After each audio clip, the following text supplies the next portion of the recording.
Up to determine the baddest man on the planet. The UFC heavyweight title is on the line.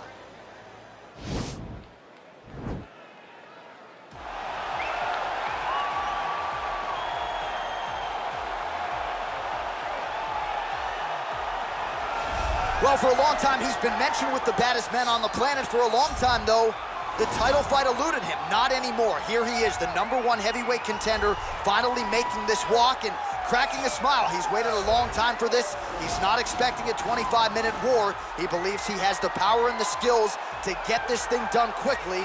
I guess we'll find out.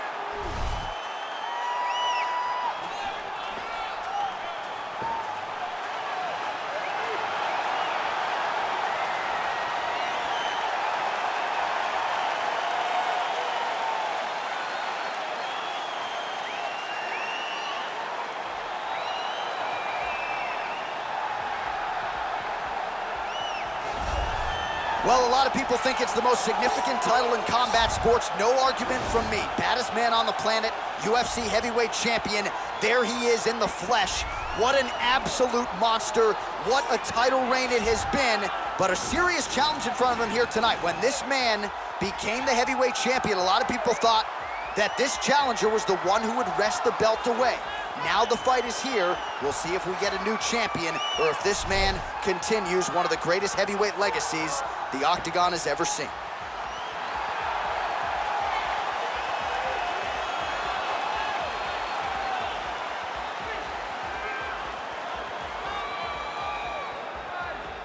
Our tale of the tape for this heavyweight championship fight. So a more than 5-year gap between these two fighters when it comes to the age, and they both possess the same height and a similar reach. And now for the particulars, here's Bruce Buffer. Ladies and gentlemen, this is the main event of the evening. And when the action begins, a referee in charge of the Octagon, Yves Loving.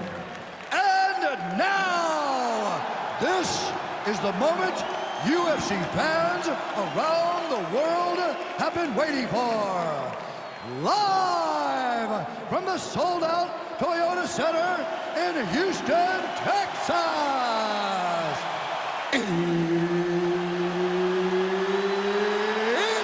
time! 5 rounds for the undisputed UFC Heavyweight Championship of the world. Introducing first, fighting out of the blue corner. This man is a wrestler holding a professional record of 21 wins, 12 losses, and 1 draw. He stands 6 feet 2 inches tall, weighing in at 205 pounds. Fighting out of Huntington Beach, California, USA, presenting the challenger, Tito Ortiz. And now, introducing the champion, fighting out of the red corner. This man is a mixed martial artist, holding a professional record of 12 wins, no losses. He stands 6 feet 2 inches tall, weighing in at 185 pounds. Fighting out of Stockholm, Sweden, ladies and gentlemen, presenting the reigning, defending UFC heavyweight champion of the world, Khamzat Chimaev.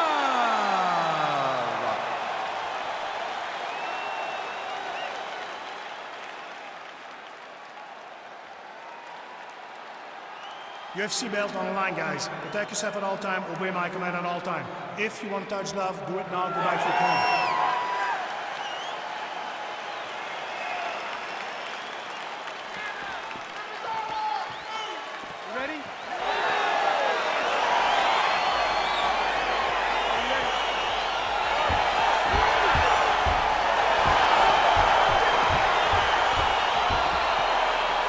So the fight is now underway. On one side, you have a fighter who does everything well, taking on a true grappler on the other side. Going to be interesting to see how long he can keep it up. I mean, Damian Maia makes me the most specialist type of grappler in the UFC.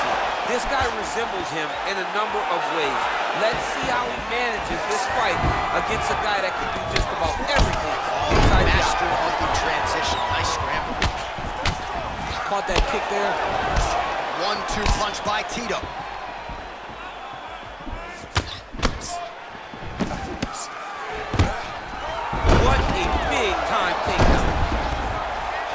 might just be a matter of time.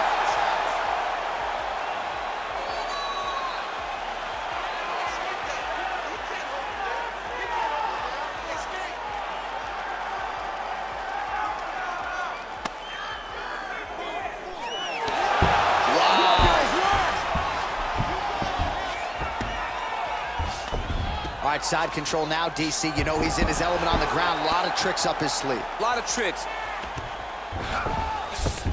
Well, anytime you are in a ground fighting situation with this fighter, you're potentially playing with fire. Oh, man, this ground and pound is good. Probably my favorite striking realm in MMA, and he's as good as it gets. The problem is his opponent is not controlling his posture. He's allowing his opponent to get up, and when he does, he creates this space to land these beautiful ground and pound combinations.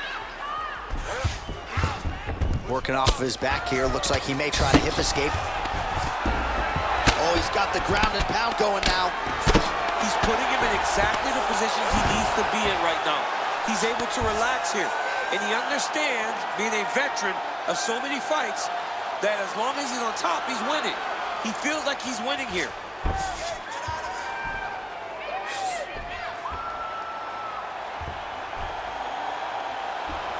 There he is. He's moving to the finishing position. Now watch, he goes parallel right next to his opponent. When it's time to finish, oh, now he's in trouble. Wow.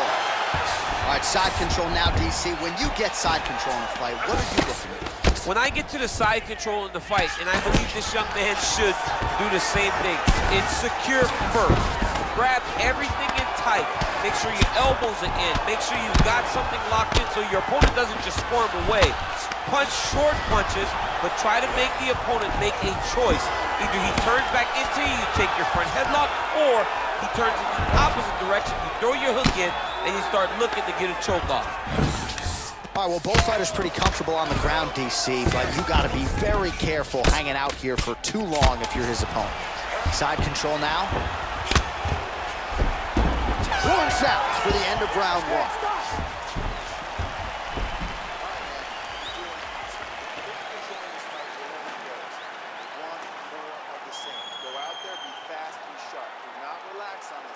All right, now we take a look back at some of the action in that previous round, DC. A lot to like on both sides, really. I mean, both were intent on going forward.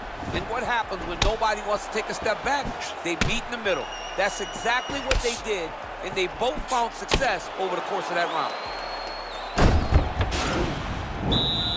Are you ready? Are you ready? Round two here. Big, powerful punch lands. Now he gets back to range. All right, he'll engage in a single collar tie. Right hand punch to the clinch. Lands a big elbow there. How fast? The only person I can do this to is maybe John. John, there's a weight difference. I don't know if you know jiu-jitsu much. You miss a lot of your classes. If I'm gonna do this to anybody, it's Eddie. Ortiz getting work from the top here. He's got to do a better job to cover up. All right, he's very comfortable fighting off his back, DC. Now looks like he's trying to hip escape. Yeah, he's trying to hip escape or maybe look for a Kimura here. All right, so you got to be careful playing on the ground with this guy. You don't want to mess around for too long. Close guard. Now the guy's got armbar. He's attacking it on it.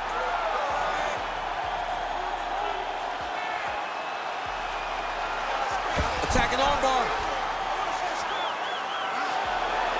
Armor's been isolated, but he picks him up and slams him down. He lifted him through the air, slammed him on his back, and moved right into side control to get out of danger. Beautiful job to not just turn defense into offense, but also to end up in a dominant position. Well, there are few things more fun to watch in mixed martial arts than these type of transitions and scrambles on the ground. High-level grappling can really be entertaining. All right, he's sort of hanging out here unguarded, DC. Not sure if he's trying to bait him in or what, but not great body language here. All right, so inside the open guard of his opponent. You got to be careful playing around for too long here on the ground with this guy. A strong bottom work here, staying busy.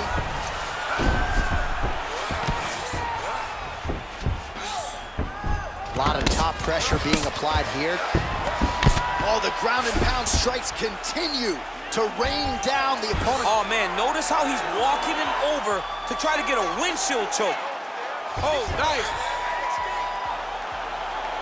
Excuse me? Windshield choke. A windshield. You usually see this in grappling competitions with the gi, John. A lot of downward pressure here, DC. Oh, my goodness, he got the finish. He got the finish with a windshield choke in an octagon fight. That's amazing. I don't sign the bonus checks, but you're rocking a windshield choke in the octagon. You got to think 50 G's coming his way. I mean, that's very, very rare and very hard to pull off without wearing a gi.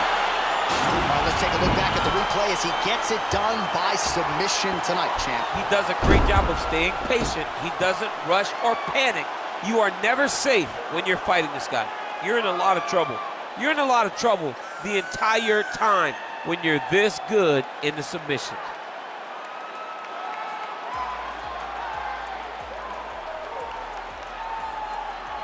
So what a moment for the undisputed UFC heavyweight champion of the world, getting it done tonight and with style points as he submits his opponent to win the UFC title. Ladies and gentlemen, referee intervenes, called a stop to this contest at 3 minutes, 36 seconds of round number 2. Declaring the winner by tap out and still